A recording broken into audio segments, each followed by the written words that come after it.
Welcome to news అడ్డా. నేను అర్చన. ముందుగా ఈరోజు ముఖ్యాంశాలు. తిరుమల శ్రీవారిని దర్శించుకున్న తెలంగాణ సీఎం రేవంత్ రెడ్డి. అసెంబ్లీకి కేసీఆర్ విమర్శలతో ఇరకాటంలో బీఆర్ఎస్ నేతలు. మేడారం జాతర ప్రత్యేక బస్సులలో వారికి ఫ్రీ. తెలంగాణ ఆర్టీసీ తీపి కబురు. రేవంత్ ఓ మెట్టు ఎక్కారు, కేటీఆర్ 10 మెట్లు దిగారు.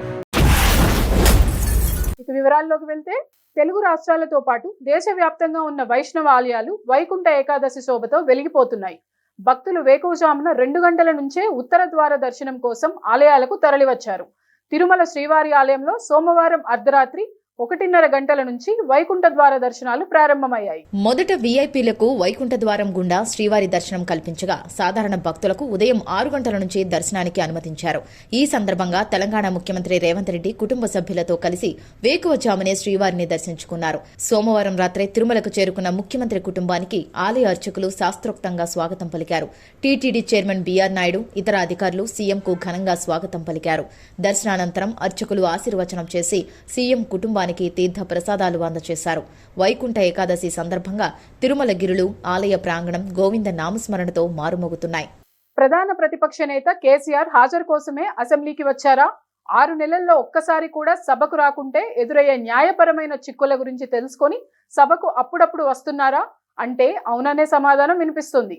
కాంగ్రెస్ ప్రభుత్వం ఏర్పడిన 2 ఏళ్లలో ఇప్పటి వరకు 3 సార్లు మాత్రమే అసెంబ్లీ సమావేశాలకు హాజరయ్యారు. శీతాకాల సమావేశాల సందర్భంగా సోమవారం సైతం ఇలా వచ్చి అలా వెళ్లారు. 3 నిమిషాలు కూడా సభలో ఉండలేదు. దీంతో ఆయన తీరుపై తీవ్ర స్థాయిలో విమర్శలు వ్యక్తమవుతున్నాయి.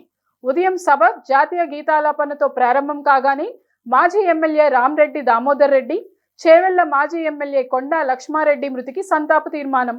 వారి గురించి స్పీకర్ చదవడం పూర్తి కాకముందే కేసీఆర్ సీట్లో నుంచి వెళ్లిపోయారు. నందినగర్ నివాసానికి బయలుదేరారు.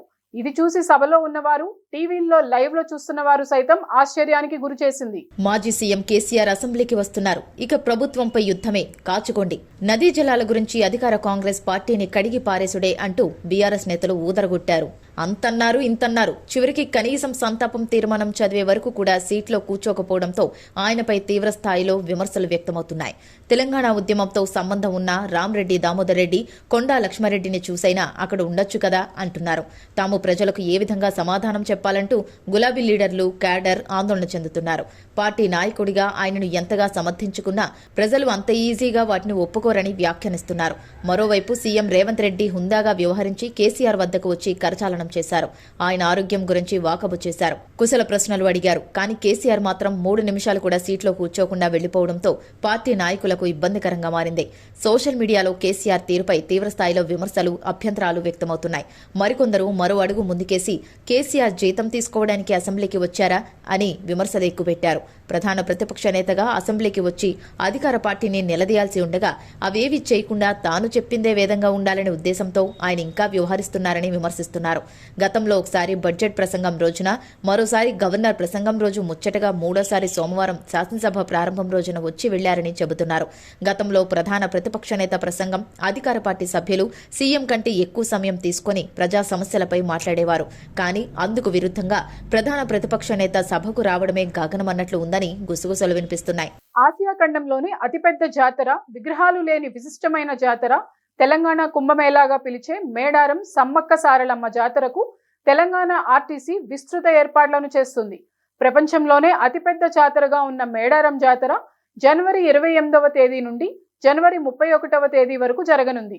ఈ క్రమంలో ఇప్పటి నుంచే మేడారానికి భక్తులు పోటెత్తుతున్నారు.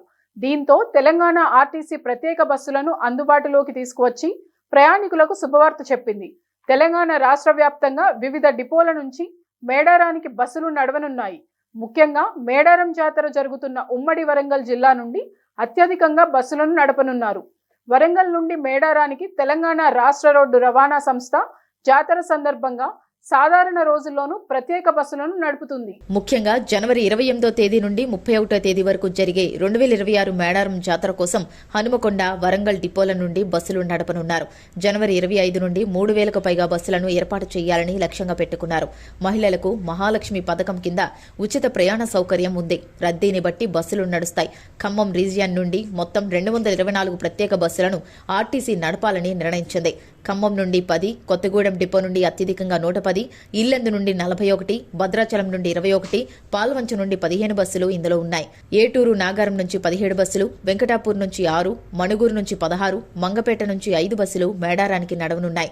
ఇప్పటికే భూపాలపల్లి డిపో నుంచి మేడారం జాతరకు ప్రత్యేక బస్సులు నడుస్తున్నాయి. ములుగు ఘనపూర్, ములుగు, గోవిందరావుపేట, తాడ్వాయి, పస్రా, చెల్పూర్ మీదుగా ఉదయం 8 గంటల నుండి ప్రత్యేక బస్సులున్నాయి. ఇవి రాత్రి వరకు నడుస్తాయి. మేడారం జాతరకు ఆర్టీసీ ప్రకటించిన ప్రత్యేక బస్సులలో కూడా మహాలక్ష్మి పథకం వర్తిస్తుంది. కాబట్టి మహిళలు ఉచితంగా ప్రయాణం చేయొచ్చు. ఇక ఇదే విషయాన్ని ఆర్టీసీ అధికారులు కూడా చెబుతున్నారు. రేవంత్ రెడ్డిని రాజకీయంగా ఎదుర్కోవాలంటే ఆవేశం లేదా వ్యక్తిగత కోపంతో అసలు సాధ్యం కాదు. ఆలోచననే ఎదుర్కోవాలి. కేసీఆర్ గైర్హాజరీలో రేవంత్ ను ఎదుర్కొంటున్న కేటీఆర్ రోజులు గడుస్తున్న రేవంత్ రాజకీయాన్ని అర్థం చేసుకోలేక ఇరుక్కుపోతున్నారు. సోమవారం అసెంబ్లీలో అదే కనిపించింది. అందరూ కేటీఆర్ గురించి వ్యతిరేకంగా చెప్పుకునేలా, రేవంత్ ను అభినందించేలా ఒక్క సన్నివేశంతో సీన్ మారిపోయింది. కేసీఆర్ అసెంబ్లీకి వచ్చారు. అందరికంటే ముందే వచ్చి తన కుర్చీలో కూర్చున్నారు. సభ ప్రారంభమయ్యే ముందు సీఎం రేవంత్ వచ్చారు. సభలో వచ్చి రావడంతోనే కేసీఆర్ ను చూసి నేరుగా ఆయన వద్దకే వెళ్లారు. ప్రతిపక్ష నేతను అలా అసెంబ్లీలో చూడటం అదే మొదటిసారి. వెళ్లి మర్యాదపూర్వకంగా పలకరించి యోగక్షేమాలు అడిగారు. ఆ సమయంలో మర్యాదపూర్వకంగా ఎమ్మెల్యేలు అందరూ లేచి నిలబడ్డారు. కానీ కేటీఆర్, కౌశిక్ రెడ్డి మాత్రమే లేచి నిలబడలేదు. ఇద్దరూ పక్కపక్కనే కూర్చున్నారు. కౌశిక్ రెడ్డి లేవడానికి ప్రిపేర్ అయినా కేటీఆర్ లో చలనం లేకపోవడంతో తాను ఒక్కడనే లేచి నిలబడితే కేటీఆర్ వద్ద మార్కులు పోతాయని ఆయన కూడా లేవలేదు. తన తండ్రిని సభా సంప్రదాయాల ప్రకారం సీఎం గౌరవిస్తుంటే కనీసం సభా మర్యాదలు కూడా పాటించాలని కేటీఆర్ అనుకోలేకపోయారు. కేటీఆర్ వ్యక్తిత్వాన్ని, ఆవేశాన్ని ఇలా రేవంత్ ఎక్స్పోజ్ చేసినట్లయింది. ఆయనపై సోషల్ మీడియాలో విపరీతంగా వ్యతిరేక ప్రచారం జరుగుతోంది. రాజకీయాలు ఎలా ఉన్నా వ్యక్తిగత గౌరవ మర్యాదలు ఇచ్చిపుచ్చుకోవాలని సలహా ఇస్తున్నారు. కేసీఆర్ను రేవంత్ ప్రత్యేకంగా గౌరవించడంపై కేటీఆర్ కూడా చిట్చాట్లో స్పందించారు. కేసీఆర్కు గౌరవం ఇవ్వడం మంచిదేనని, రాజకీయంగా కూడా అలాగే ప్రవర్తించాలని అన్నారు. కేటీఆర్కు రాజకీయం రాజకీయమే, వ్యక్తిగతం వ్యక్తిగతమే అన్న తేడా చూడలేకపోతున్నారని సెటైర్లు వినిపిస్తున్నాయి. ఇలా అయితే కేటీఆర్, రేవంత్ రాజకీయాన్ని తట్టుకోలేరని తేల్చేస్తున్నారు. ఒక్కరోజు అసెంబ్లీ ఘటన కేటీఆర్కు మైనస్గా మారింది. ఇవి ఇప్పటి వరకున్న అప్డేట్స్. మరిన్ని వార్తలతో మళ్ళీ కలుద్దాం. నమస్కారం.